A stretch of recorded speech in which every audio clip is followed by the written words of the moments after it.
Zach Paikoff here, and welcome back to another lesson video. Today, I will be going over the 1-2 text. So let's jump right into the video.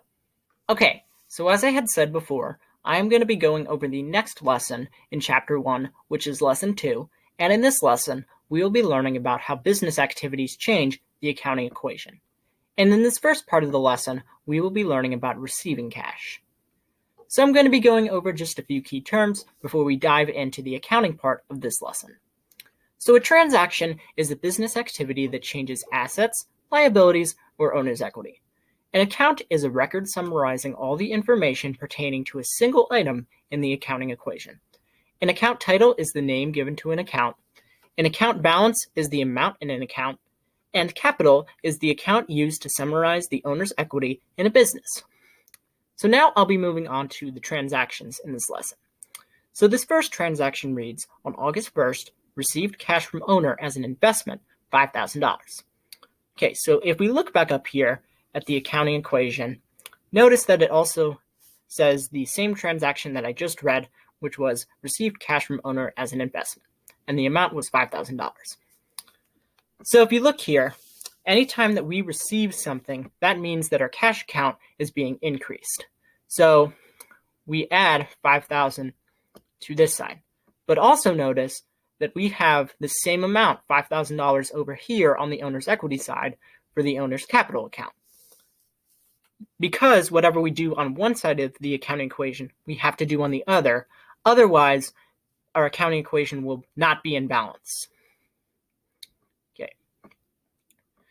So now we're going to be learning about paying cash. So transaction number 2 reads, on August 3rd, paid cash for supplies, $275. So if you look up here, when we pay for something, that means that our cash account is being decreased. So when we paid cash for supplies, our supplies account was increased and our cash account was decreased. And also notice that we have a plus and a minus sign on the same side. That's because we are on the same side of the accounting equation.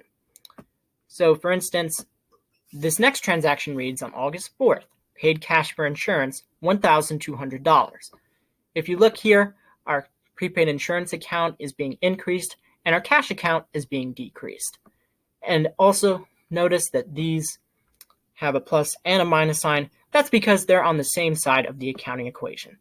So anytime we pay for something and it's an asset, there's going to be a plus and a minus sign on the accounting equation because they're on the same side of the accounting equation.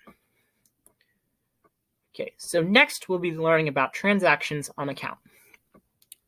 So this next transaction reads, which is transaction number 4, it reads, on August 7th, bought supplies on account from Supply Depot, $500.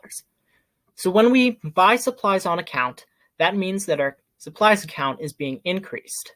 So we add $500 to here, but also notice that we are buying supplies on account from Supply Depot. So that is our accounts payable, Supply Depot, and that's a liability. So when we buy supplies on account, that means that our supplies account is being increased, and our accounts payable account is also being increased because they're on opposite sides. So whatever we do on one side, we got to do on the other. Otherwise, our accounting equation will not be in balance. And this next transaction reads, on August 11th, paid cash on account to Supply Depot, $300. So again, when we pay cash for something, that means that our cash account is going down. So when we pay cash, that means our cash account is being decreased. And also, our accounts payable is being decreased because they are on opposite sides of the accounting equation.